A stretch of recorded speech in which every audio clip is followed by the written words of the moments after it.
Welcome to the chill chef. இன்றைக்கி நான் உங்களுக்காக டீ டைமுக்கு பருப்பு வடை தான் செய்ய போகிறேன். வாங்க செய்ய தொடங்கிடலாம். சின்னதாக வெங்காயம் வெட்டி வச்சுருக்கேன், அதை சேர்த்துடலாம். அடுத்தது பச்சை மிளகாய் எடுத்து வச்சுருக்கேன், அதையும் சேர்த்துடலாம். இப்போ காஞ்ச மிளகாய் சின்னதாக வெட்டி வச்சுருக்கேன், அதையும் சேர்த்துடலாம். அடுத்தது கருவேப்பிலை, அதையும் சேர்த்துடலாம்.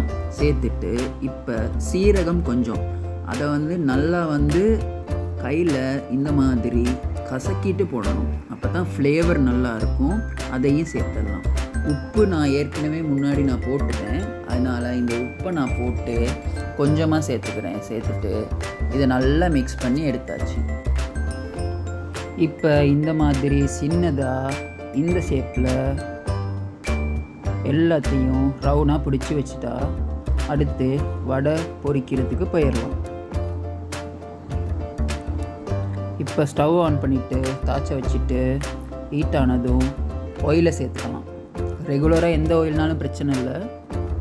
இப்போ வடையை நான் இந்த ஷேப்பில் வாழை இலையில் தட்டி போட்டால் ஈஸியாக போட்டு எடுக்கலாம். இப்போ நல்லா பொன்னிறமாக பொரியட்டும். இப்போ ஒருக்கா பெரட்டி போட்டுடலாம்.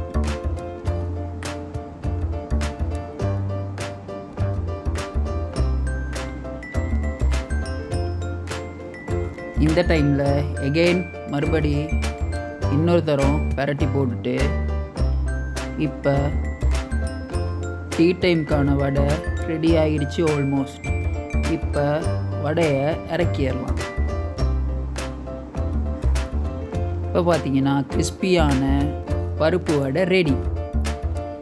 நீங்களும் இந்த மாதிரி ரெசிபி ட்ரை பண்ணணுன்னா ஏண்ட சேனலை ஃபாலோ பண்ணுங்கள். அதோட மறக்காமல் சப்ஸ்கிரைப் பண்ணுங்கள், லைக் பண்ணுங்கள், கமெண்ட் பண்ணுங்கள்.